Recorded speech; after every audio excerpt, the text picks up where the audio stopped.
Good morning बच्चों। आज हम पढ़ेंगे लेसन नंबर 11 जल में जीवन। अर्थात जल में जो जीव है वो कौन कौन से हैं, किस तरीके के हैं, किस तरीके के उनका जीवन होता है, इसके बारे में पढ़ेंगे। जल में रहता कौन। हम अपने चारों ओर अनेक प्रकार के पौधे और जंतु देखते हैं। इनमें इनमें से कुछ जमीन पर तथा कुछ पानी में पाए जाते हैं। कुछ तो ऐसे होते हैं जो अपने ज़मीन पे पाए जाते हैं और कुछ ऐसे होते हैं जो पानी के अंदर पाए जाते हैं। जमीन पर पाए जाने वाले पौधे और जंतुओं में से कुछ पहाड़ों, कुछ मैदानों तथा कुछ मरुस्थल में पाए जाते हैं। देखिए, जो पेड़ पौधे होते हैं वो अलग अलग स्थानों पर, जैसे पर्वतों पर भी पाए जाते हैं, मैदानों में भी पाए जाते हैं, मरुस्थल में पाए जाते हैं, भटारों में पाए जाते हैं, अलग अलग जगह पाए जाते हैं। इन स्थानों पर सर्दी, गर्मी और बरसात की भिन्नता के कारण वातावरण भी भिन्न भिन्न होता है। अर्थात जो हमारी जलवायु होती है, ठीक है, उस जलवायु के अनुसार ही वातावरण होता है, उसके अनुसार ही पेड़ पौधे होते हैं, जीव जंतु होते हैं। अर्थात जैसे जैसी जलवायु रहेगी, अगर गर्म जलवायु है तो उसी प्रकार के पेड़ पौधे रहेंगे वहाँ पे, या फिर उसको सहन करने वाले जो जीव है वो रहेंगे। इसके अलावा अगर हम बात करते हैं ठंडे प्रदेशों की, जहाँ बर्फ़ जमती है, तो वहाँ पर जो पेड़ पौधे और जीव जंतु रहेंगे वो उसी जलवायु के अनुसार रहेंगे। देखिए, ये कुछ चित्र है जलीय जंतुओं के। ये जल में रहने वाले जंतु है, कुछ वनस्पतियां भी है और कुछ जंतु भी है।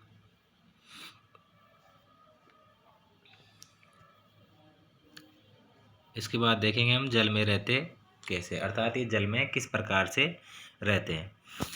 प्रत्येक पौधे और जंतु की बनावट एवं कार्य में उसके वातावरण का प्रभाव स्पष्ट दिखाई देता है। पौधे और जंतु अपनी शारीरिक विशेषताओं के कारण ही विशेष प्रकार के वातावरण में रहने योग्य हो पाते हैं। अर्थात जो कोई भी पेड़ पौधा है या जीव जंतु है वो वातावरण के अनुसार ढल जाता है और उसी के अनुसार उसका जीवन पाया जाता है। पौधे और जंतु अपनी शारीरिक विशेषताओं के कारण ही विशेष प्रकार के वातावरण में रहने योग्य हो पाते हैं।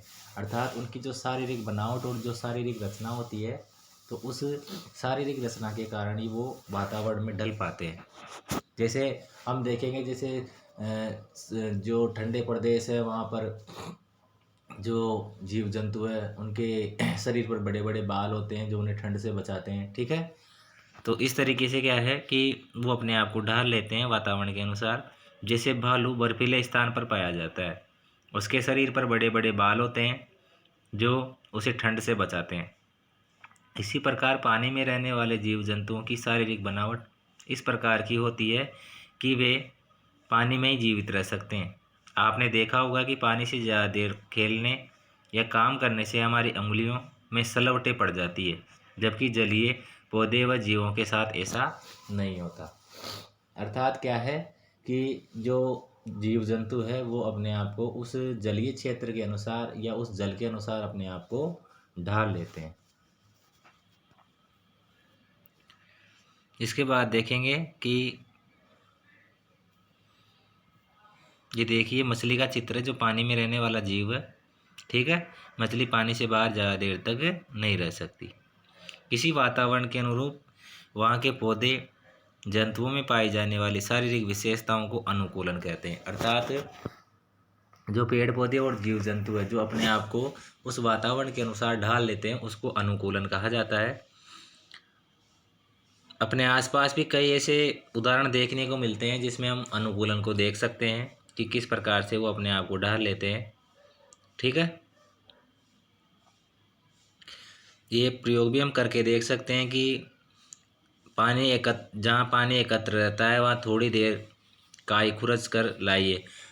पानी होता है ना, तो पानी जब ज़्यादा दिनों तक जमा रहता है तो वहाँ हमें ग्रीन ग्रीन कलर का एक तरीके से एक कवक दिखाई देता है जिसे हम काई कहते हैं, ठीक है। विद्यालय के निकट किट से एक आवर्धक लेंस लेकर इसे ध्यान से देखिए। वास्तव में काय भी सूक्ष्म पौधों जो पानी में ही उगते हैं।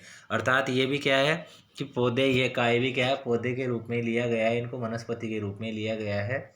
जो क्या है कि अगर हम सूक्ष्मदर्शी की सहायता से देखेंगे, सूक्ष्मदर्शी होती है जिसके द्वारा हम किसी छोटी वस्तु को बड़ा देख सकते हैं।